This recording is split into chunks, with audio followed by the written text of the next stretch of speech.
Gjatë kësaj jave do të publikojmë dhe një 15 pikësh të kësaj ose të agjendës të kësaj qeverie të unitetit.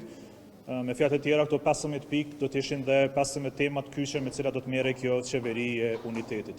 Refuzimi i idesë për një qeveri të unitetit pa ofruar një zgjidhje tjetër, fatkeqësisht është insistim në vazhdimin e kësaj bllokade 48 orëshe.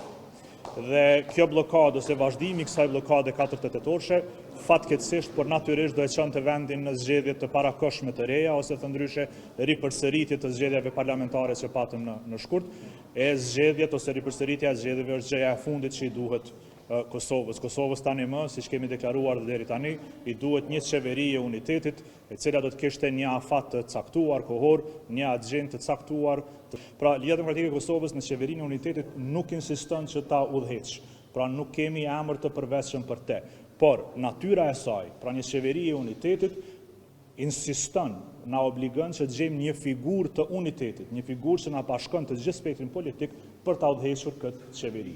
Pra, nuk po insistojmë që LDK-ja ta udhëheqte këtë qeveri, por po insistojmë që pjesëmarrja në atë qeveri të ishte proporcionale sipas ulseve që kemi në kuvend, pra sipas rezultatit zgjedhor parlamentar, dhe një